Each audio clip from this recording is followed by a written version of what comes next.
আজ থেকে শুরু হচ্ছে রিমনের জীবনের সবচেয়ে বড় পরীক্ষা। আজ রিমনের উচ্চ মাধ্যমিক পরীক্ষা শুরু হবে। তাই সকালবেলা রিমন রেডি হয়ে গেছে, স্কুলে যাওয়ার জন্য রেডি হয়ে তোমাদের দাদাকে আমাকে প্রণাম করে নিল। তারপর রিমনকে নিয়ে তোমাদের দাদা আর আমি দুজনেই বেরিয়ে পড়লাম। আজ প্রথম দিন, নতুন স্কুলে সিট পড়েছে, তাই তোমাদের দাদা আর আমি দুজনেই সঙ্গে গেলাম। কারণ বড়রা সঙ্গে গেলে একটু হয়তো টেনশান কম থাকবে, একা একা ছাড়া যায় না, সেই জন্য আমরাও গেলাম। আমরা চলে এসেছি স্কুলের সামনে। আর রিমনের স্কুলে সিট পড়েছে হচ্ছে রুবি পার্ক পাবলিক স্কুল।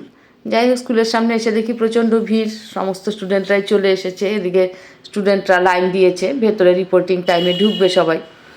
আর এদিকে সব স্টুডেন্টেরই তো বাবা মারা এসছে, বাবা মায়েরা একদিকে দাঁড়িয়ে আছে।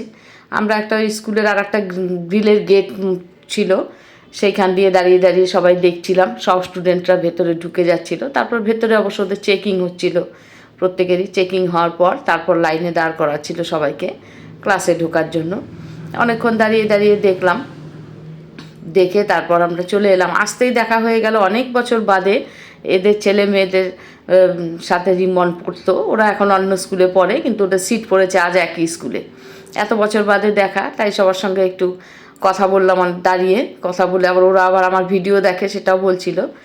কথা বলা হয়ে যাওয়ার পর তোমাদের দাদা আর আমি চলে এলাম। এদিকে আসতেই এখানে রেল লাইন সামনে, তাই রেলের গেট পড়ে গেছে। আমরা আবার গাড়িতেই অপেক্ষা করলাম রেল চলে যাওয়ার পর। তারপর আমরা রওনা দিলাম। আজ আস্তে আস্তে রিমনের কথা খুব ভাবছিলাম। এই তো সেই দিন রিমন হলো, আর দিন কেমন বয়ে চলে যায়। রিমন আজ উচ্চ মাধ্যমিক দিচ্ছে, দেখতে দেখতে কত বড় হয়ে গেল। যদিও প্রতিটা বাবা মার কাছেই সন্তান সবসময় ছোট থাকে, তবু তো বড় হয়ে গেল। যাই হোক, রিমনকে তোমরা সবাই আশীর্বাদ করো। রিমনের এই বড় পরীক্ষায় রিমন যেন সফল হতে পারে।